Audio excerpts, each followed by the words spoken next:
Mix two মিডিয়ায় তোমাদের প্রত্যেককে স্বাগত। এই মুহূর্তে সবথেকে ব্রেকিং নিউজ যে ওবিসি মামলায় রাজ্য সরকারের অনেকটাই স্বস্তি মিলল।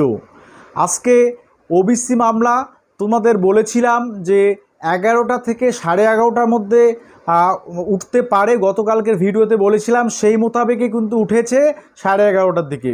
দেখো, আমি যে কথাগুলো বলি সেই কথাগুলো কিন্তু অক্ষরে অক্ষরে যে সত্যি হয়ে যাচ্ছে আজকে শুনানি থেকে তা স্পষ্ট। যাই হোক, ফার্স্ট টাইম যারা ভিজিট করছো অবশ্যই তোমরা চ্যানেলটিকে সাবস্ক্রাইব করবে বিভিন্ন বিষয়ে নার্সিং রিলেটেড সমস্ত আপডেটের জন্য।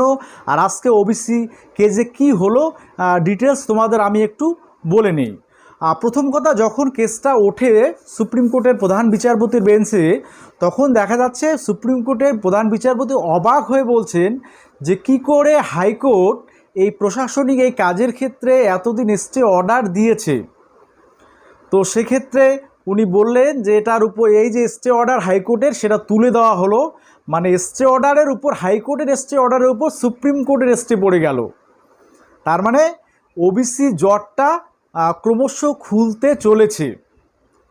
আপাতভাবে স্থগিতাদেশ উঠে গেল আজকে থেকে, অর্থাৎ 140টি জনজাতিকে নিয়ে যে ওবিসি তালিকা, সেই তালিকা আপাতভাবে বহাল রইল ওবিসির ক্ষেত্রে।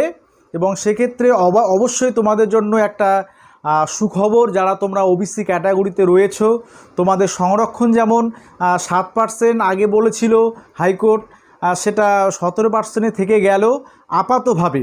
তবে সুপ্রিম কোর্ট একটা নির্দেশনা দিয়েছে যে এই যে কেজের মূল মামলাটা সেটা পুনরায় হাইকোর্টের একটা নতুন যে স্পেশাল বেঞ্চ গঠন করে সেখানে ওবিসি কেসটা 6 থেকে 7 সপ্তাহের মধ্যে কিন্তু সেটা মিটমাট করে দিতে হবে, অর্থাৎ তার ভার্ডিক্টে নিয়ে আসতে হবে।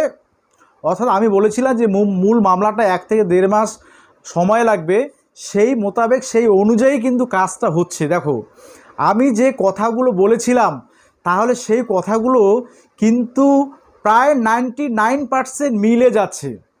আজকে ডিরেকশান আমরা পেলাম, স্থগিতাদেশ উঠে গেল, তোমাদের নার্সিং এন্ট্রান্স থেকে শুরু করে এভরিথিং কাজ কিন্তু রাজ্য সরকার এখন করতে পারে। তবে সেটা রাজ্য সরকারের বিষয়। এবার এখনও যেহেতু আজকের যে হিয়ারিংয়ের যে অর্ডার, সেই অর্ডার কপিটা হয়তো সন্ধ্যার দিকে পাওয়া যাবে। তো সুপ্রিম কোর্ট থেকে সঠিক কি অর্ডার একদম আসছে, অর্ডারে কি লিখিত অর্ডার আসছে, সেটা না পাওয়া পর্যন্ত হয়তো রাজ্য সরকার কোনো রকম ডিসিশান নেবে না। তবে যেহেতু স্টে অর্ডার উঠে গেল, সমস্ত কাজ কলেজের ভর্তি থেকে মেরিট লিস্ট, নার্সিং এন্ট্রান্সে ফর্ম ফিল আপ, আদার্স যেগুলো জয়েন্টের রেজাল্ট, সেগুলো প্রকাশ করার ক্ষেত্রে আমার মনে হয় না আর কোনো বাধা থাকলো।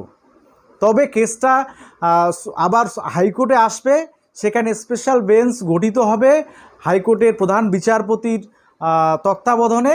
সেখানে গঠিত হয়ে সেখানে কিন্তু 6 থেকে 7 সপ্তাহের মধ্যে এই কেজের মীমাংসা হয়ে যাবে। তাহলে 6 থেকে 7 সপ্তাহ, 6 সপ্তাহ যদি হয়, 6 7 42, আমি বলেছিলাম 1 থেকে 1.5 মাসের মধ্যে এটা মূল মামলা নিষ্পত্তি হবে। তাহলে দেখো কথাগুলো মিলছে কি না। তোমরা অনেকেই নেগেটিভ কমেন্ট করেছিলে যে এটা 2025-26 ভোট অবধি এটা সুপ্রিম কোর্টের ডেটের পর ডেট চলবে। তো দেখো, এরকম কিন্তু বিষয়টা না, কারণ আমিও সুপ্রিম কোর্টের বা হাইকোর্টের বিভিন্ন কেজের সাথে একটা সময় জড়িত ছিলাম এবং এখনও আছি, বিভিন্ন কেজে পার্টি হয়ে আছি, বিষয়গুলো জানি যে কোন বিষয়গুলো কোন দিক থেকে কোন অ্যাঙ্গেলে। যদিও নিজে আইনজীবী নই, কিন্তু এই বিষয়গুলো বলতে হয় যে একটা কেস যেহেতু অলরেডি একটা লিস্ট জমা পড়ে গিয়েছে, সেখানে রেকটিফাই হতে পারে, সেই রেকটিফাই হতে বেশি দিন সময় লাগে না।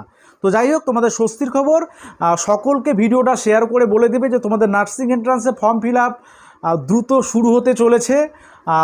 আজকের যে হিয়ারিংয়ের অর্ডার, যে অর্ডার কপিটা হাতে পেলে আমি তোমাদের ডিটেলসে সব কিছু আরও বুঝিয়ে বলতে পারবো। আপাতত স্বস্তির খবর, তোমাদের চিন্তা করার কোনো কারণ নেই।